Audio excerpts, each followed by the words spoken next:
Rick here. I'm back with another video. I'm here just to do a quick update video for you guys on my way home from work in regards to my last video I made about the Moto Z, the Oneplus 3, and the ZTE Axon 7. So I wanted to wait until I saw the unveiling of all three of these phones before I gave you guys my opinion on what I thought.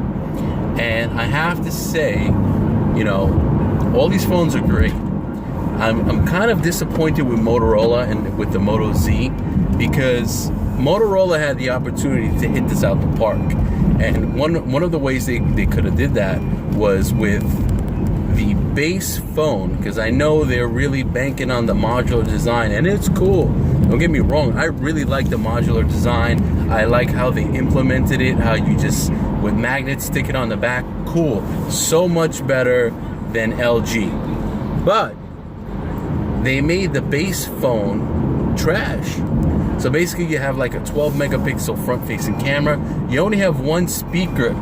Motorola was known for those two really loud front firing speakers, and to do away with that. Now their option for someone that wants, you know, great speaker quality is to put a mod on it that's like this thick. That JBL mod, yeah, that's great for a backyard party, but do you want to walk around with a modular piece this thick on your phone to literally make your phone look like a brick? I think if Motorola would have made the phone with all the features that it had on the last flagship they had, with everything that we wanted to see in addition to the mods, that would have been amazing. That would have really took it to the next level. Let's see, OnePlus 3. OnePlus 3 was very compelling for me. I actually watched them. I watched the live event while I was on vacation. The design, we saw a lot of leaked pictures of the design. It's nice, you know what I mean? It's not like jaw-dropping. It's not, you know, trend-setting. Definitely not a flagship killer. Some of the features that we really liked, 6 gigabytes of RAM. So they're doing again what they did with the OnePlus 1. They're setting that bar to that next level for flagships to catch up. Because who's gonna pay $650 or even $700 plus for a flagship with 4 gigabytes of RAM, where you could get a $399 phone with 6 gigabytes of RAM? You're just not gonna do it. But I've been hearing a lot of issues that the OnePlus 3, the RAM management on the phone is bad. That it's the phone is actually not utilizing all the RAM. So, you know, you may have some forced closes on the device before you would get forced closes like on a Galaxy S7 or an S7 Edge. So the phone is great. I like their dash charger that they have on that you could charge up to 60% in 30 minutes. That was cool. And even if you're like playing a game on it or watching a movie, it'll still do the fast charging. Really cool. But the one thing that really got me with that phone was the lack thereof of expandable memory. Now, I'm big with expandable memory. I like it. I like to have options. Granted, they're giving you one variant, a 64 gigabyte version. But what am I going to do with my SD card now that I have on my S7? Again, you know, there's some of these features that I just think they're just stupid not to add or not to continue using them on a flagship device. But the design, I wasn't really too happy with. The camera, from what I'm hearing, is not great in low light. The speaker on the bottom, you know, really no new technology there.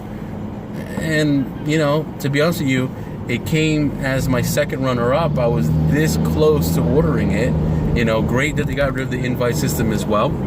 And then finally, the first phone that I saw was the ZTE Axon 7. Now, the ZTE Axon 7, it's hitting all the marks. It has 2 separate chips for front-firing speakers now, and they're Dolby speakers. I hear those speakers are excellent. It has fast charging 3.0. It has I think it's like an oops protection where if you drop the phone, you know, they'll cover you. It's got all these great features to it. It has a Samsung 16 megapixel sensor on it. It's got a fingerprint scanner on it.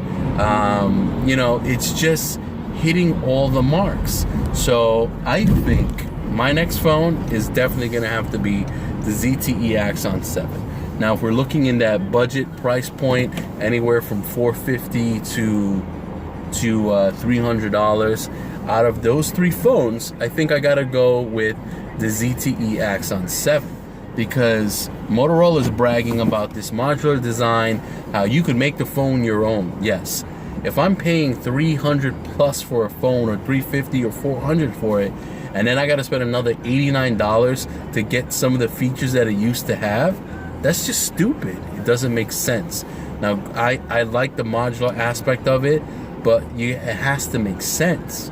So, granted, you put on there what you want, but if I have a phone like ZTE that have a 4 gigabyte and a 6 gigabyte version of RAM, expandable memory, dual SIM, front-firing, amazing sounding speakers, a really good fingerprint sensor on it, why wouldn't I buy it if it's at that same price point?